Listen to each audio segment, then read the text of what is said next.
Om Nilambujashyamal Komalangam Sita Samaropita Vamabhagam Panau Maha Sayaka Charu Chapam Namami Ramam Raghuvanshanatham. Eruditions to Lord Rama, whose complexion is like a blue lotus, who is very tender and delightful in appearance. Sita is seated on his left side, and he is carrying a powerful bow and arrow in his hands. We are entering into Ramcaritmanas, Bala Kanda,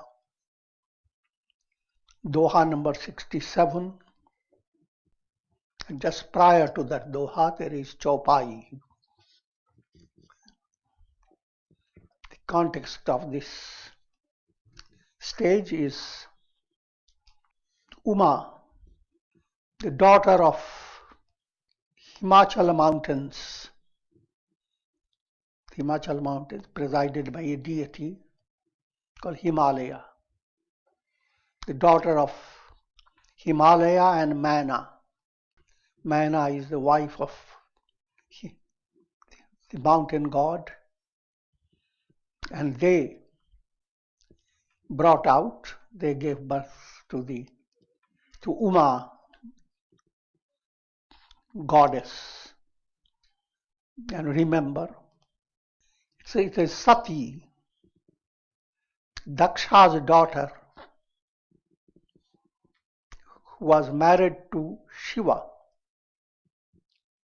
Seeing that Shiva is not recognized by her father, in a great yajna, all gods were invited, but Shiva was not. I'm just reiterating to give you the present story. And there, Sati invoked fire and allowed herself to be consumed. And then, as a result of this, Shiva's attendants caused agitation and destruction in that yajna of Daksha. And later, Shiva himself chopped off the head of Daksha. And then, having been approached by all other saints and deities, he placed a goat's head on Daksha's body and brought him to life. The spirit behind your intellect that is intellectual. First, your intellect gets wedded to God without profound transformation. So that is the state. This state corresponds to the world of sakamya, the world of pravritti. When we say pravritti, you live in the world going through repeated birth and death. Things that you could not achieve in this life that you try to achieve in the next life. And no matter what you achieve, you are never fully satisfied. Contentment is far. In the world of pravritti, there is no end to your illusions. And that's the scope for intellect that has not turned into intuition. That intellect owes its existence, speaking in a more allegorical way, to Daksha. Daksha is the spirit behind ego.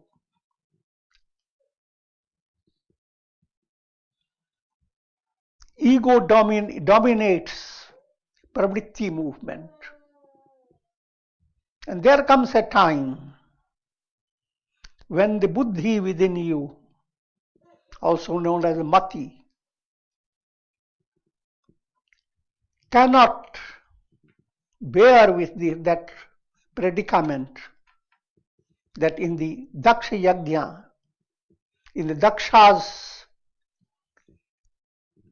great sacrificial performance, that also is allegorical, the entire world is Daksha Yajna.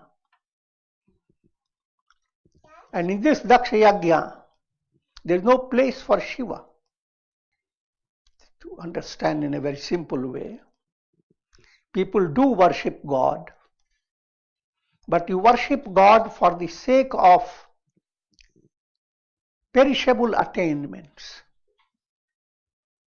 As long as your worship is for perishable things of the world and that which keeps your cycle of birth and death intact, so long you are in harmony with Daksha Yajna.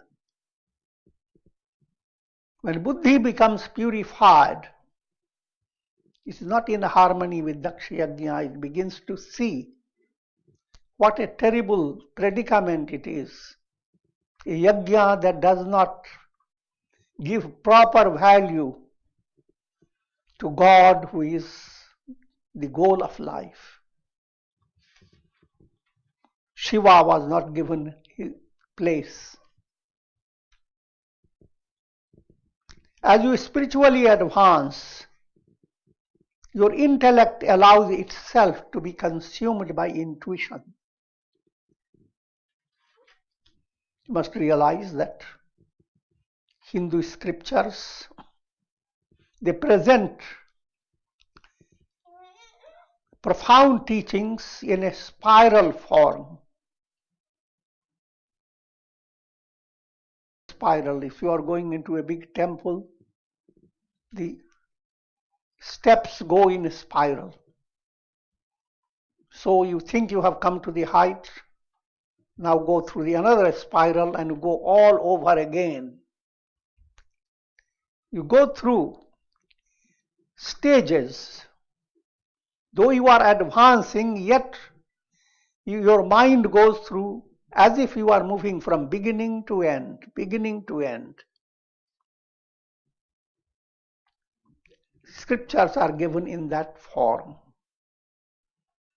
And in any of these spiral, if you have become enlightened, all coming spirals vanish. If you have not become enlightened, you move from one spiral to another. Each scripture gives you a complete picture. Similarly, this story of Shiva and Sati gives you a complete picture of from bondage to release.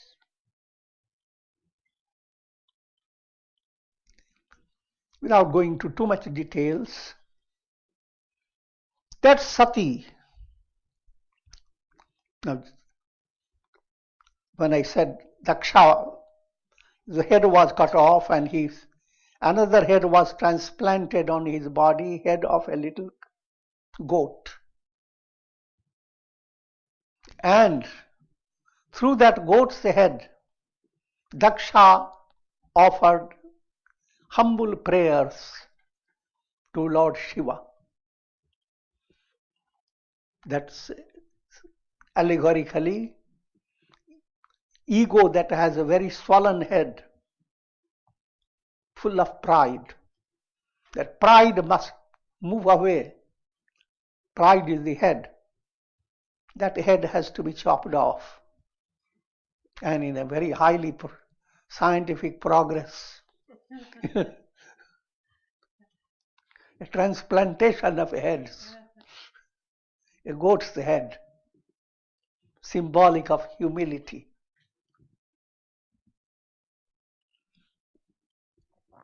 But move away from that story. Now what has happened to Sati? She is born as a daughter of Mount Himalaya and his wife Mana. Mount Himalaya is, take it literally, is abode of snow. Himalaya. And snow is symbolic of coolness. How cool. And coolness implies all the tapas, troubles. All troubles are like fires. Where all the troubles are gone, there is cool snow. And the deity behind that is Himalaya. His wife is Mana. Mana relates to ego. Mana is actually the bird, beautiful bird. But the symbolic meaning behind all the birds and all the vehicles of gods, you must not take them literally. There is mystical meaning. Mana is symbolic of utter humility, self-surrender. The spirit of self-surrender has married the spirit of Himalaya mountain, the divine potentiality that exists. As a result, Uma is Viveka Buddhi, intuitive knowledge. Intuitive knowledge, not at this stage, she is gradually growing into intuitive knowledge. But Uma has come with that destiny.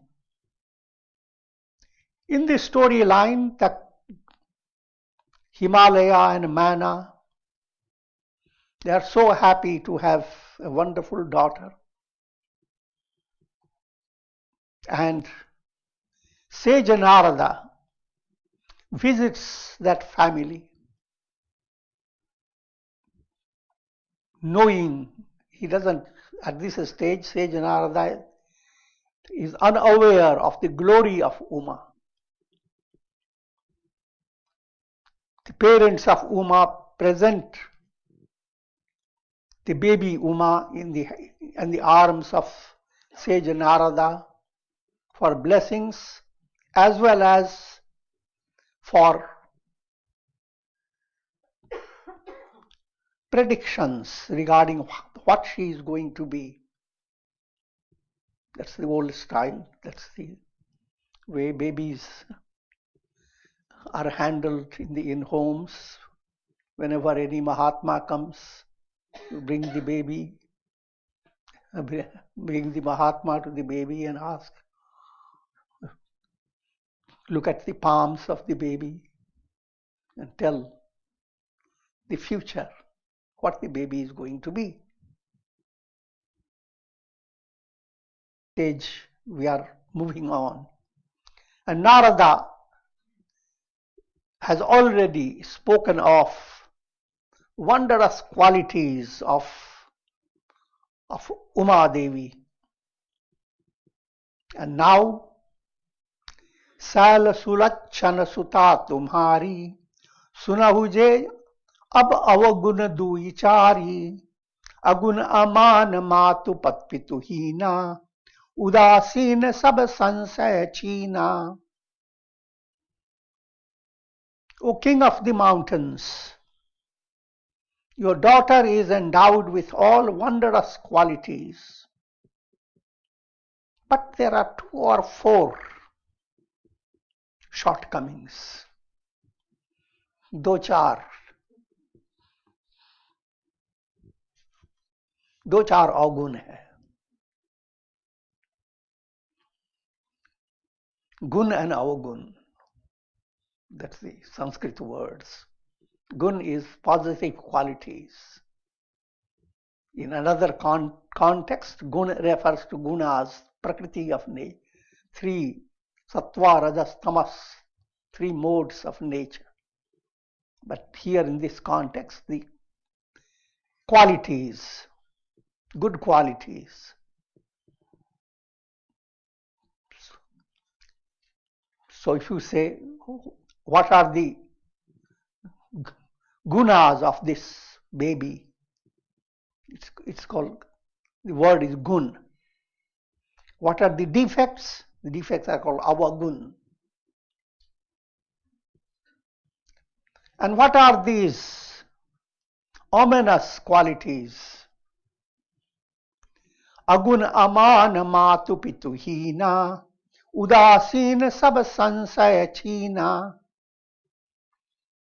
Your daughter is going to marry someone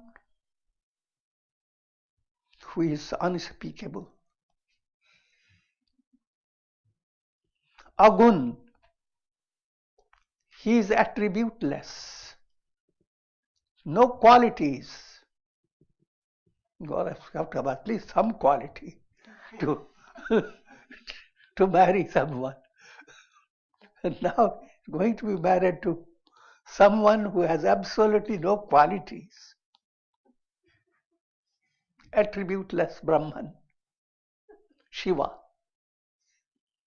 Aman, who doesn't wait for being recognized. He doesn't expect people to respect him.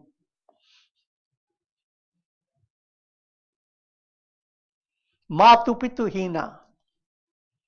And further, he has come to exist without father and mother. Defect after defect. And that's not all. Udasin. He doesn't expect anything from anybody. Marry your daughter to him.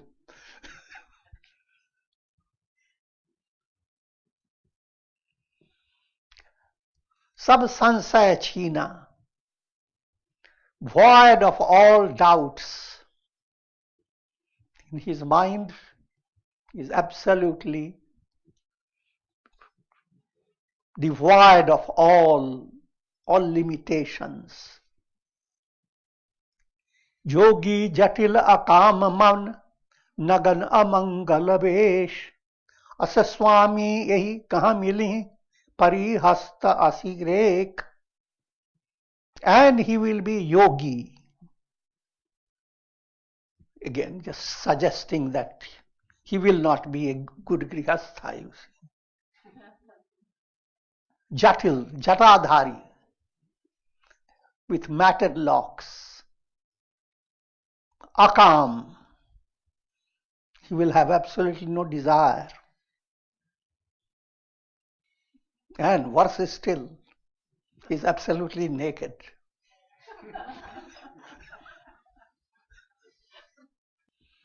And another, he has inauspicious ornaments.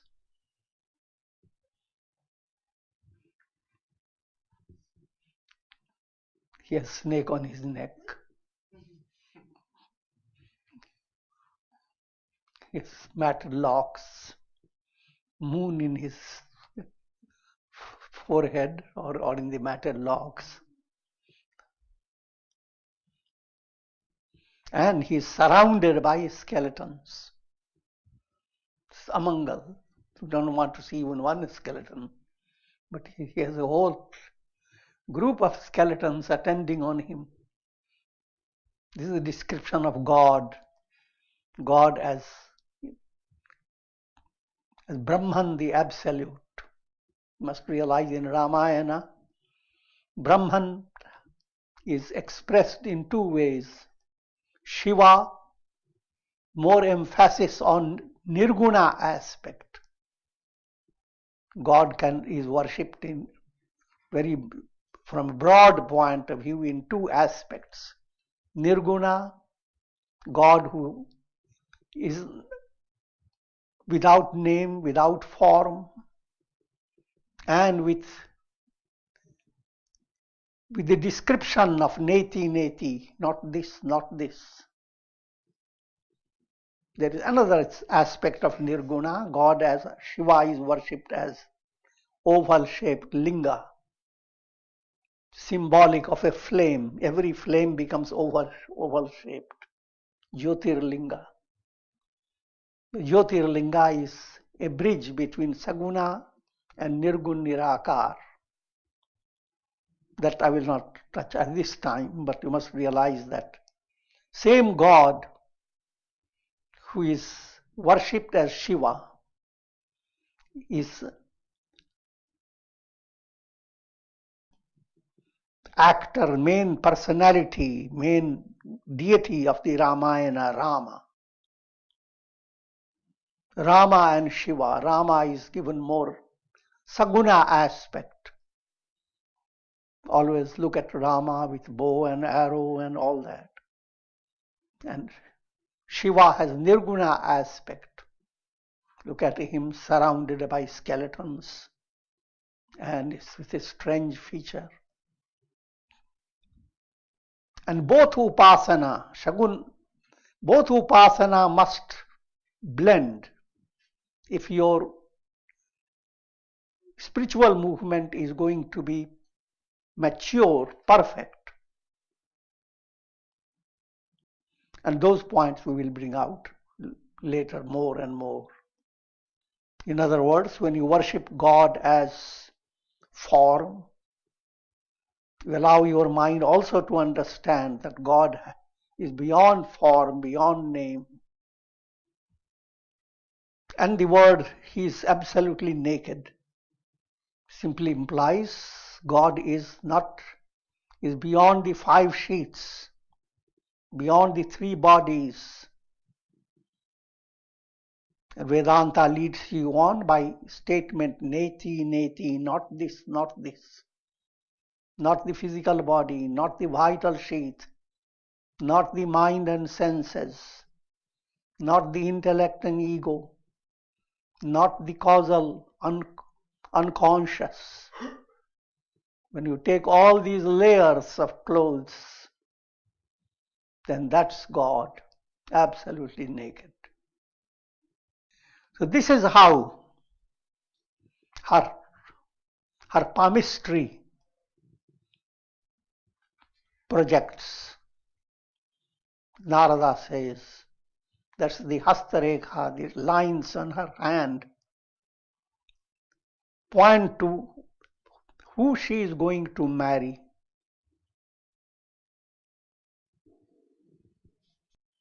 Suni muni gira satya jnani, dukh dampati uma harshani, Narad हूँ यह भेद न जाना, दशा एक समुझब बिलगाना. Having heard these words of Narada, Saint Narada is symbolic of satsanga.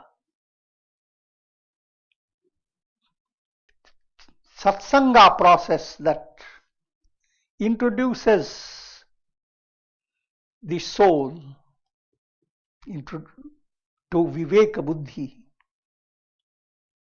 Satsanga movement allows your soul to be wedded to intuitive intellect. That's the subtle message behind it. When the parents of Uma heard these words, and knowing that Narada's words are never false, both were sunk in sorrow, father and mother. Narada hu yah veda n jana. Narada looked at their faces and looked at the baby and became perplexed. Everything has a subtle implications. Satsanga teachings are in the realm of Maya, no matter how great the teachings. So only when you realize that you attain your goal. The Satsanga teachings inspire you, lead you on, but cannot give you liberation.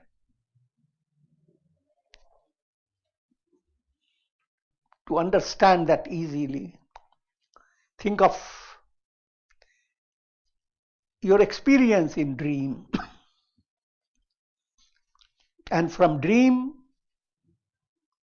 Suppose in your dream you are having a very suspenseful situation, and then somehow someone comes and tells you, climb upon this roof, look up to the east, and you go on doing that, and suddenly the dream fades away. You wake up. If you listen to this story, your mind now try to connect that some Mahatma came in the dream and told how to act to get out of the dream. But what's major point is, all that is dream. Which Mahatma comes, what he says. That's the role of scriptures. The scriptures bring about awakening, just like the Mahatma brought about awakening of that man who was in a suspenseful situation in dream. The scriptures bring about awakening, and then in that awakening, you come to realize the scriptures don't exist. Teachings don't exist. All this is Maya. If you can handle that profound reality, that's fine. So Narada whom yah bheda na jana. Dasha ek samujhab bilagana. The description confuses human mind. Description of Brahman. And there is always, with religious people, they have always this type of a discussion go on. Don't go after Brahma realization. Go after bhakti. Don't go after liberation. Liberation will give you nothing. In bhakti, you get everything. But the point is, both are just the same. Just like I have pointed out, Buddha's teachings of śūnya. Buddha emphasized that attainment in the terms of nothingness. All experiences that come within the range of your mind and senses, they are things. Thingness is the dominating description of all that you experience. In liberation, all thingness vanish. So it is Buddha described as void, śūnya. Later philosophers found people becoming too confused. So Gita uses the term Brahma-nirvana. You attain nirvana, all thingness has gone, but then you become Brahman, greater than the greatest. In other words, the description has two aspects. Turning to the relative world doesn't exist.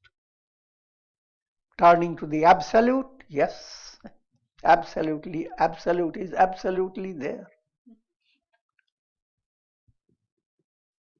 Dasha ek, the same attainment, but your understanding creates confusion. When you describe Brahman, neti neti, and if your mind is not ready to understand that, it becomes confusing. What's the use of attaining Brahman where there is nothing? Not even a Rasgulla.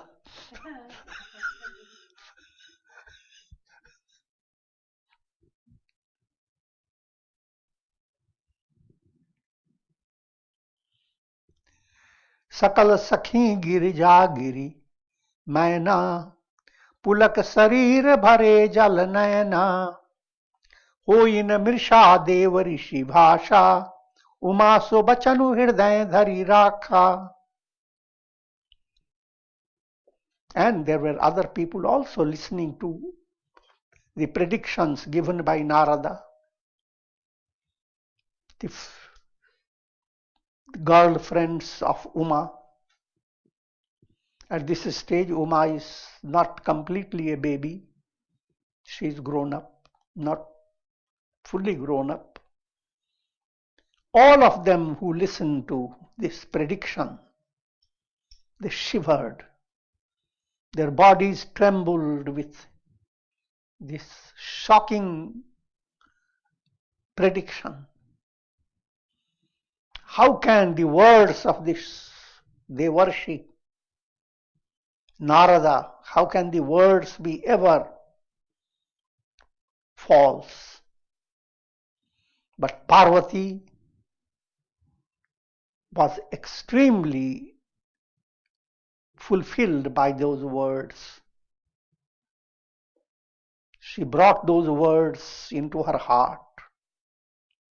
उपजेउ Shiv पद कमल सनेहु मिलन कठिन मन भा संदेहु जानि कु अवसरु प्रीति दुराई सखी उछंग बैठी पुनि जाई.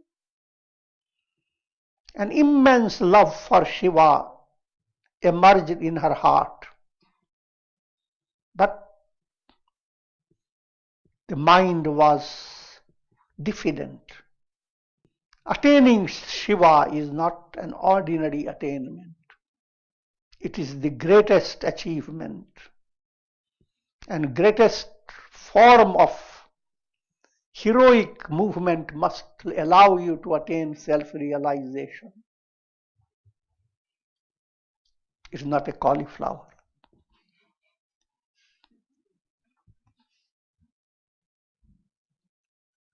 Seeing the atmosphere there, Uma didn't say anything. She simply sat in the arms of one of her friends and watched. झूठी न होई देव ऋषि बानी सोचहि दंपति सखी सयानी उर्धरि धीर कहई गिरिराऊ कहु नाथ का करिए उपाऊ. The words spoken by Devarshi Narada cannot be false. King, Parvat King, Mountain King, Himavan and Mana and all her wondrous friends, they began to reflect upon this point. What's to be done? Bringing little patience in his heart, Himavan asked Narada, O Lord, is there any remedy? What should be done? कह मुनीश हिमवंत सुनु जो विधि लिखा लीलार देव दनुज नर नाग मुनि को उन में टनिहार. Narada said, O Himavan, whatever Vidhata, Creator, has imprinted on your forehead, whatever he has written down on your forehead, is the allegorical way of saying that everyone is conditioned by their karmas. So somewhere that has been already imprinted. And Vidhata has imprinted your karmas. People take it literally. You can study the future of a person by having a little insightful study of the forehead.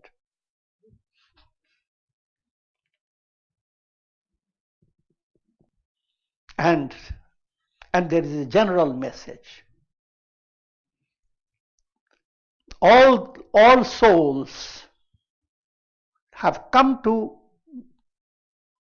be born led by karmas.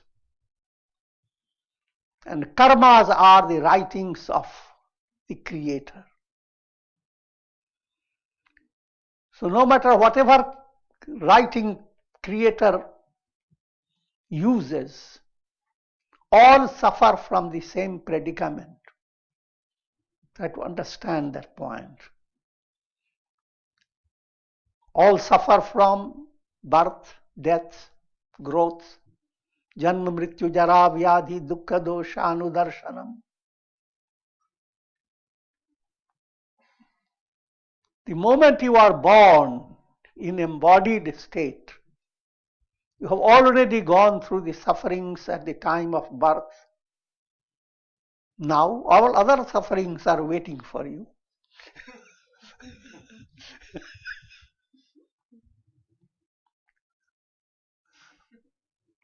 That's Vidhata's lake.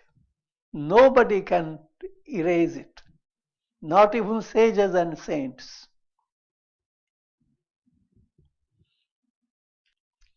Saying, देह धरे का दंड है सब काहू को हुए, ज्ञानी भुगते ज्ञान से मूर्ख भुगते रोए. All embodied people have the same predicament. You can be a great yogi, you can be a great jnani or mahatma. Your hairs will turn grey. Your eyes may not have the same sight. You may have to put on big specs. You may need some things to get into your ears to make you hear. I'm joking. But all have the same predicament. But the jnanis are untouched. That's the goal of life. To attain enlightenment, you develop a double consciousness. Consciousness of I am that. That state that gives you calm relaxation, just like profound sleep. That type of experience becomes your deep down experience. And practical realities continue. In day-to-day life, if you are a musician, you stay a musician.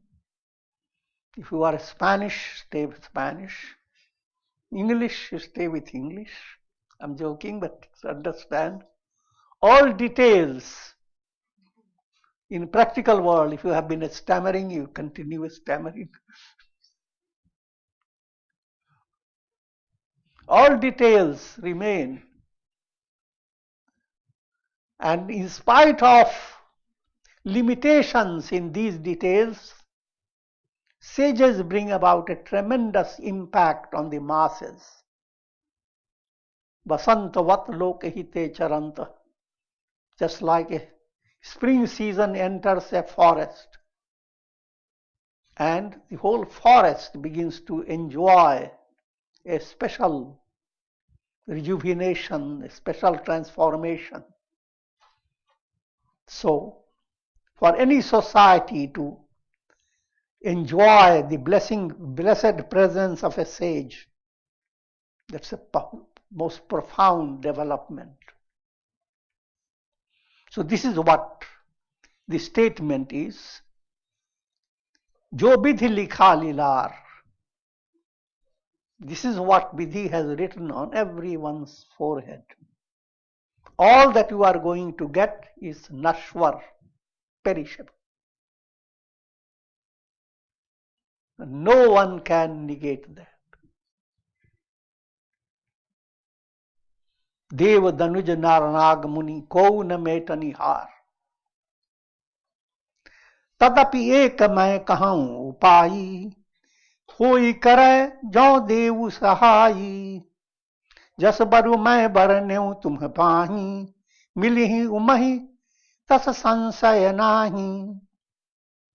Narada now points to a profound resolution to the problem. I'm going to tell you one special method.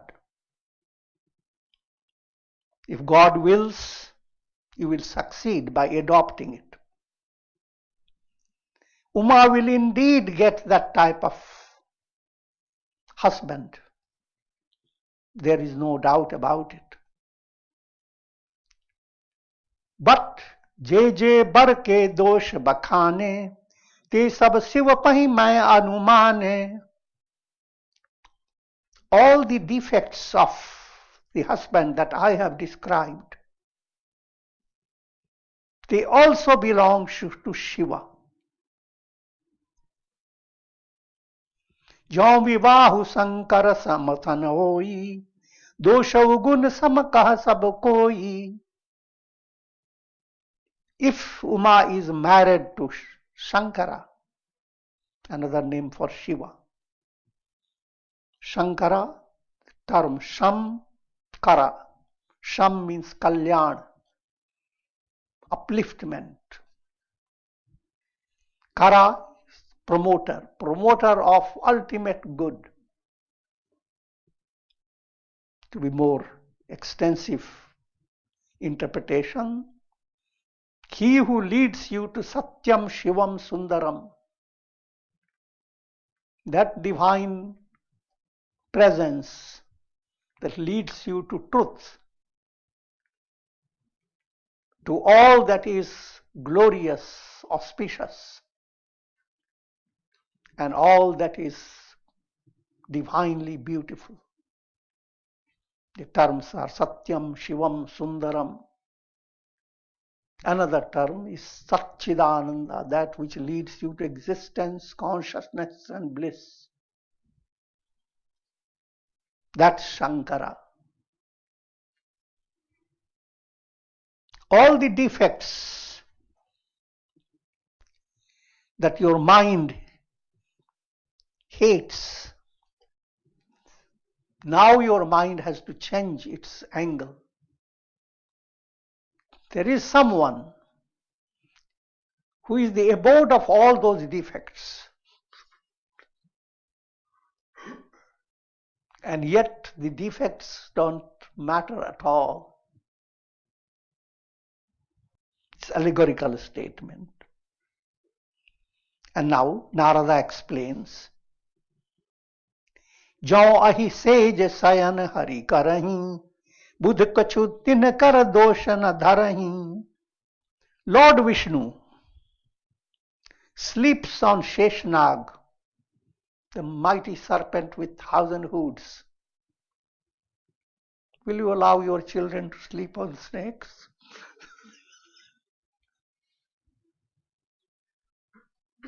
Sleeping on snakes? That's stupid. Miserable. Ugly, defective. But does anybody condemn Vishnu for lying on the snakes?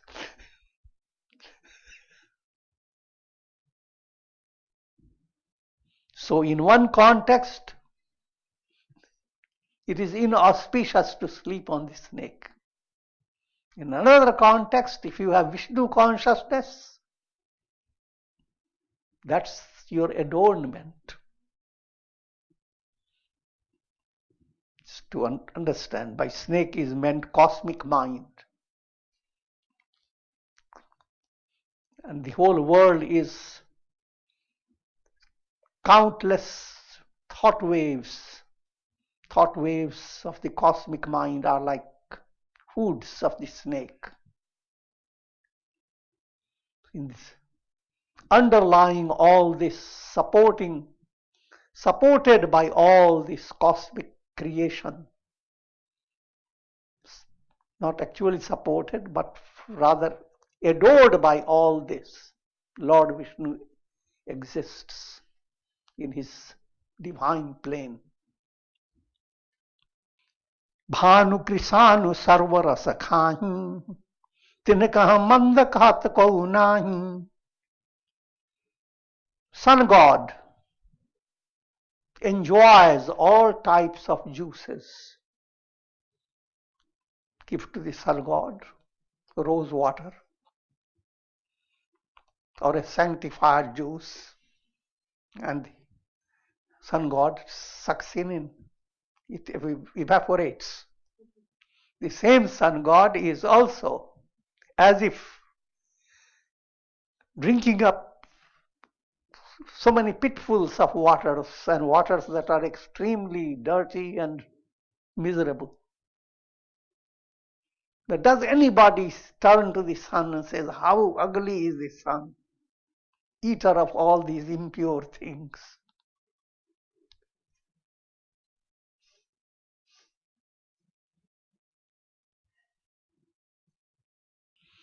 You have to try to allow your mind to adjust to different angles. If someone destroys terroristic people, he's called a killer.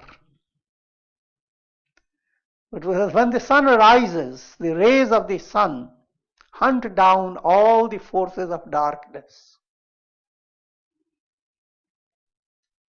And we never look up and say, what an act of terror.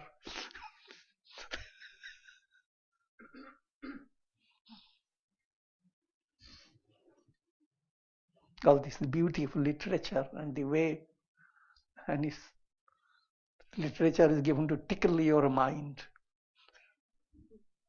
And as the mind tickles, a profounder insight settles in your heart. Shubha aru ashubha, salil sab bahai, surasari ko apunita na kahai. Look at Ganges river. In that river, all types of water, streams, little channels of water flow into that Ganges river, pure and impure. But when you devotees go to the Ganges, they don't look up to those, their mind doesn't calculate of impurity. All that you see is the pure, sanctifying water. Samartha kahu nahi doshu gosai, ravi pavak sur sariki nai. Samarth, the Sanskrit word is samarth, one who is able, divinely endowed, like the sun, Shiva, Vishnu, one who is in that divine position. His actions, whether they seem positive or negative from human mind point of view, that samarth, that supremely capable God, is beyond the negative. Let me give you a simple way to understand. From human point of view, there is alternating day and night. Day is light, night is darkness. Darkness is always viewed as a negative, and day is viewed as positive. When you ask an ordinary mind, who causes darkness and light? The answer is the sun.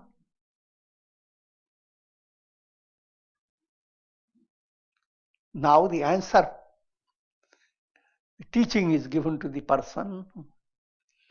First stage of teaching, yes, what you say is right, but the sun is samarth.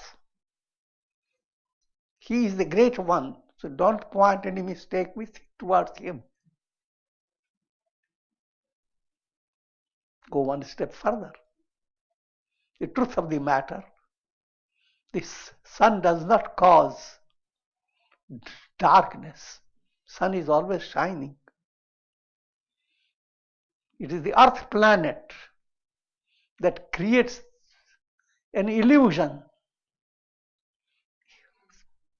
by its movement, that you have to study geography. Sun didn't create darkness. Sun is always pouring down the light. That's all. To human mind, sun is creating day and night. Samartha kahu nahi dosha gusai.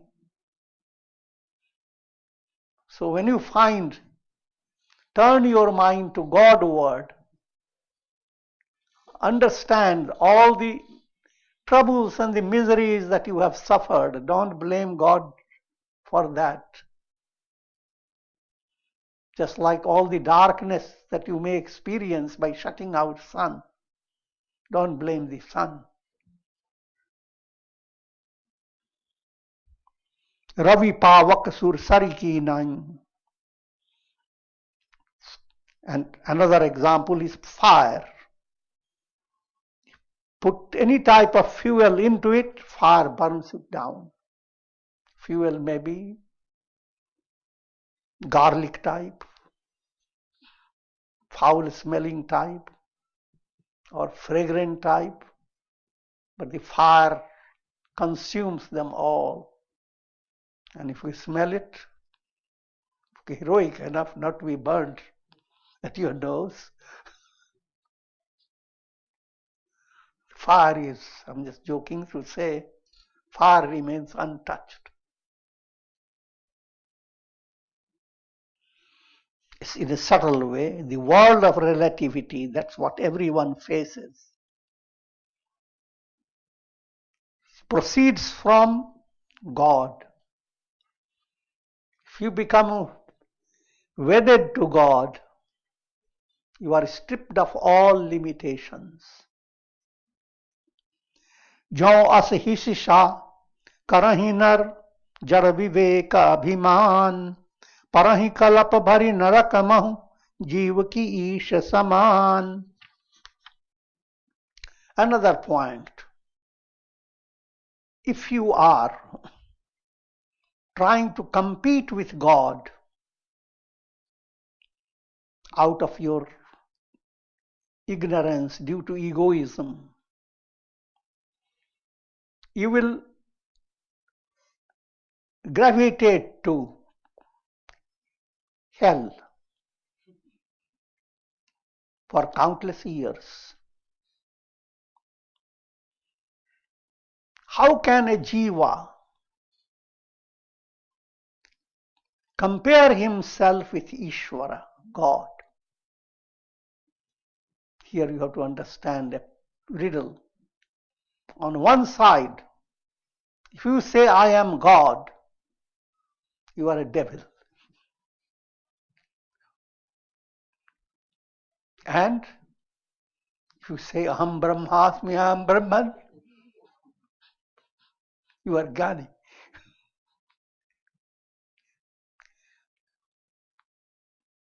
The first one, I am God,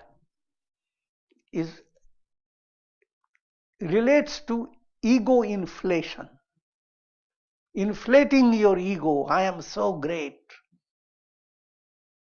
When you say, I am Brahman, you are effacing your ego. I am not the ego. One is a movement by inflating the ego, making the ego puff up, puffins. Another is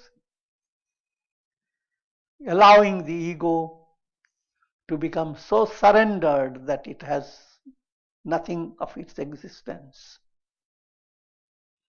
And try to see the big difference between the two. And with this I will conclude.